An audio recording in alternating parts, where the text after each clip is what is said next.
Hey guys, this is John, and I talk a lot about hoax-inducing shows produced by channels owned by Discovery, so here's another. Hey, hold on, guys! Yeah, get down, trapper, guys, get to it. Watch this. One drop of piss can do this to Trapper. Just how dangerous is this creature? Oh, wow! Straight over, this is flying like a horse.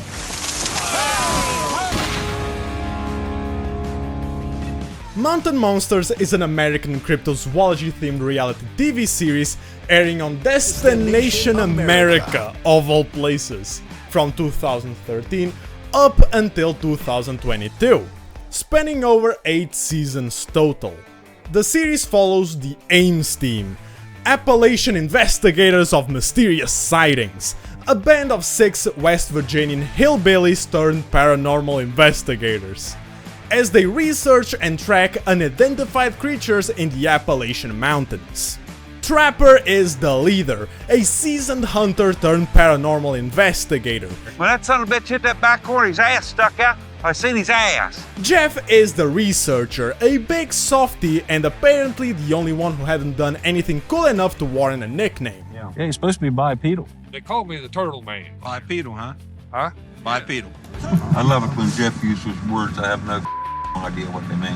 Huckleberry is the security, or whatever you're supposed to gather from this title. Well, I could wipe your ass with a chainsaw if you'd stand still. I do my best work with a chainsaw. Then we have the awesome duo of Wild Bill and Willie. They build traps of dubious effectiveness together. Wild Bill is an ex-marine turned paranormal investigator and probably the loudest man on Earth. I don't know about crazy, but I've been told that a time or two, but I just got a different character than the normal person does. Upside his head, the old grass man. I might have to give him a little attitude adjustment. And Willie is a chill guy turned paranormal investigator. Electrify his ass. And last but definitely not least, we have Buck, the rookie, almost a paranormal investigator, eager to prove himself next to the veterans. Look at me, I'm buoyant. I can't get breath. You all right, Buck? Yeah. Talk to me, brother. Yeah. Let's check, brother. Yeah, you are. I am admittedly a science guy. I vibe hard to my zoology and paleontology content, but under all of that, I have this little obsession with cryptozoology that causes me an itch in the back of the head that I have to scratch every once in a while. You know, let the imagination run wild. Cryptozoology, of course, being the study of animals that are believed by the wider scientific community to not exist at all. Creatures like Loch Ness Monster, Bigfoot, Mothman, the Chupacabra, the Jersey Devil, and so on. But between you and me, we know these pictures are real. I mean, who would fake this? Does this look fake to you? It certainly doesn't to me. In my time, I've watched many paranormal investigative shows, from Hunting Bigfoot, Paranormal Investigation, Lost Tapes, Supernatural, and most of them follow a similar format. They pick a group of weird people and send them in a search for a creature based on some testimony. You know, 7.5, 8 feet tall and hairy. Never actually coming face to face with the monster in question. Near misses, it just had to be there. Source, my ass. I'm completely naked and she starts giving me a knobber. Sometimes adding tidbits of the cryptid's backstory from historical folklore. You know, I blew my load. I blew my load in the Sasquatches. But Mountain Monsters is built different. When the show starts, they cut most of the investigative work and go straight into the Scooby-Doo of it all, going around interviewing local townfolk, who are characters in their own right. In '82, I bought my first motorcycle. Motorcycle. There you go, there you go. Life is good, isn't it? Yep, I love motorcycles. He loves motorcycles! Also, his leg is pretty rad. I like his leg. Wow. But the Ames team is not easily fooled, they're not easily deceived. They tend to constantly call out BS or call out when some details of the story are not quite adding up. Mark's story's not adding up. Some of the things he was telling us just couldn't be true. And at the central point of the show, at least for me personally, it's the beautiful bond and relationship between the members of the group.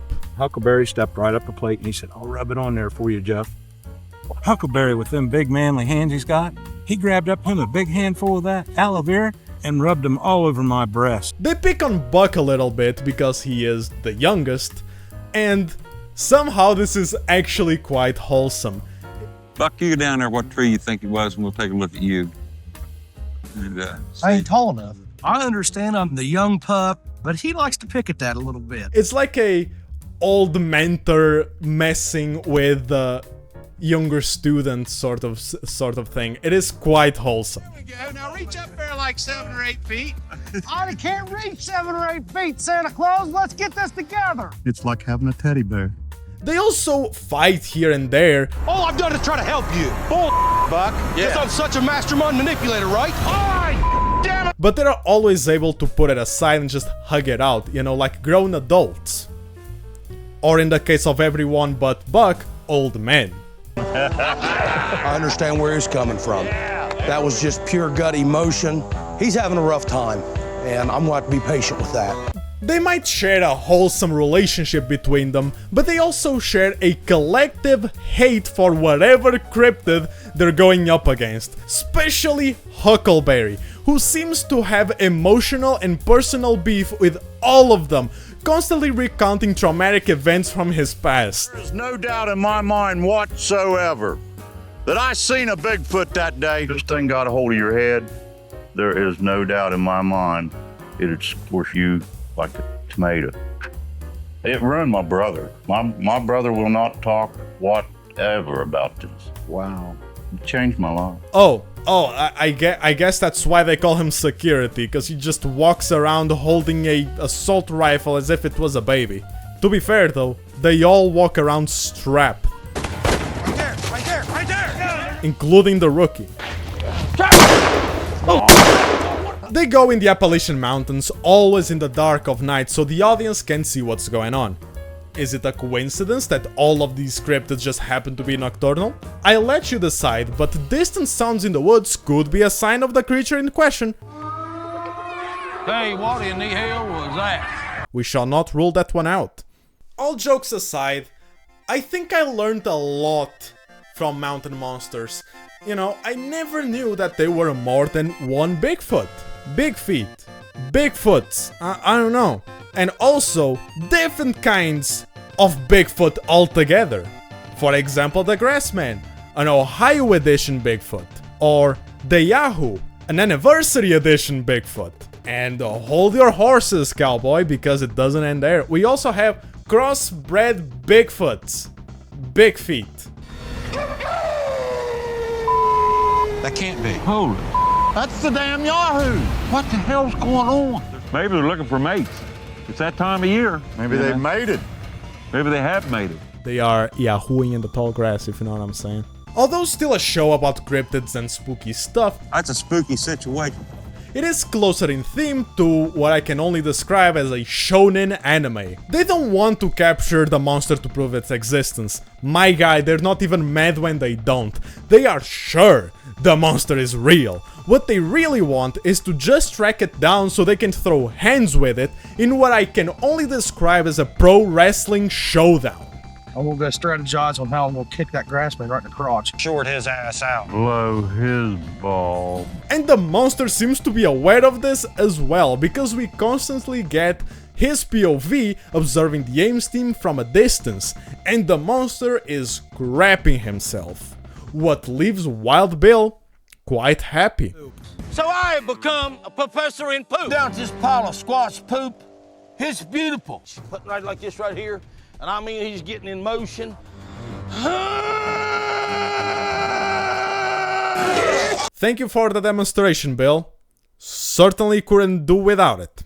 My favorite episode from the first season has to be the Mothman episode, for many reasons, but also including the fact that I really like Mothman. This is a print screen a friend of mine took of me on Fallout 76 just chilling with Mothman. We are besties, okay? We know each other personally. He is the homie.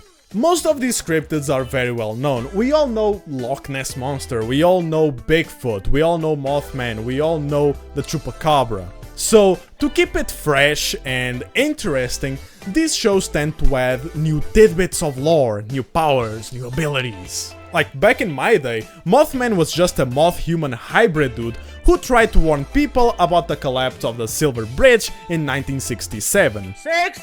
Mothman was a good guy, fellas. But here Mothman caused the bridge to collapse. But Mothman's famous because he was there during the Silver Bridge collapse. He was showing his powers. He has some way that he makes vibrations when he flops his wings, and he caused that bridge to shake. And once he got it moving, it did its own destruction. They are blaming him, incriminating my boy when he was just trying to help.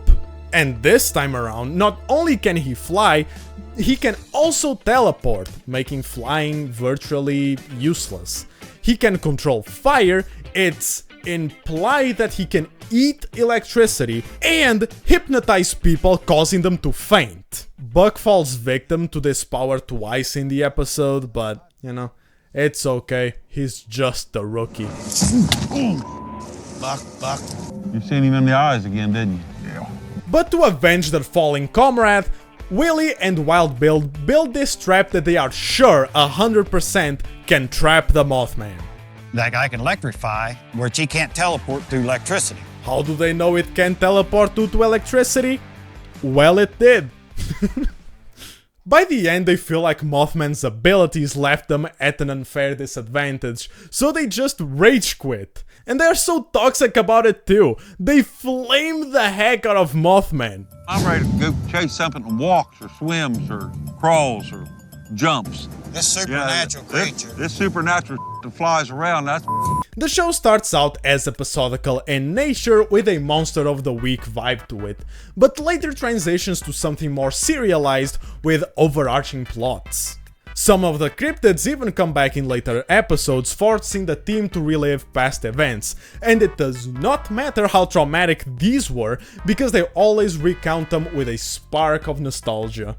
Huck, we couldn't find you for a while. You went completely missing, dude. You was butt naked. Plumb out of it. Oh my gosh!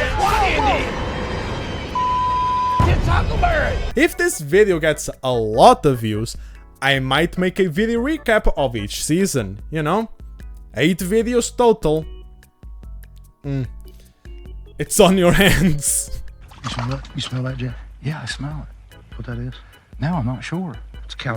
At some point they notice that they are being followed by this rival Bigfoot hunting group, whose identity is going to remain a mystery for now.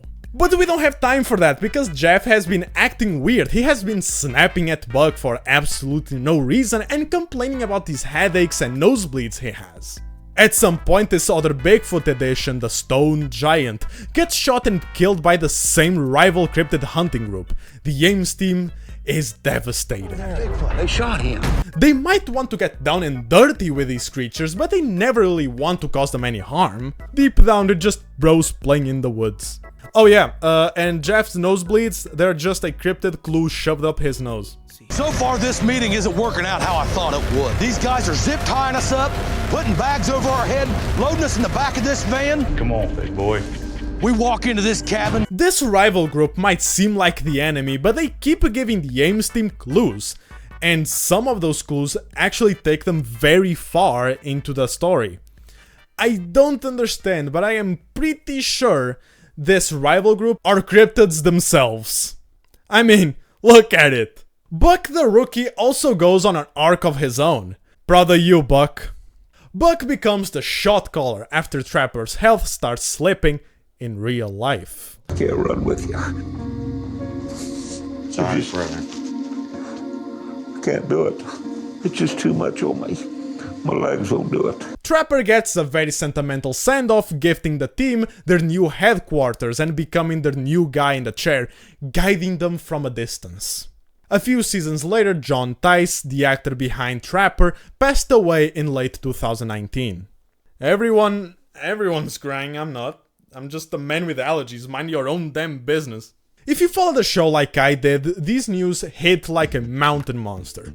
Trapper dies in the show as well, but not before telling his daughter to give the team his journal detailing cryptid encounters from his youth, and also ratioing Matt Moneymaker from finding Bigfoot on Twitter. Matt Moneymaker said, "I actually need to explain this to some people. Mountain Monsters is a scripted fictional show. These guys are all actors, it is all faked." To which Trapper John answered, "I am not an actor. Sometimes I feel like your show should be called Losing Bigfoot. Keep up the good work, bud." Funniest shit ever. Absolutely mugged. Matt Moneymaker, more like Matt no longer money making. After Trapper's death, the show loses a lot in its quality.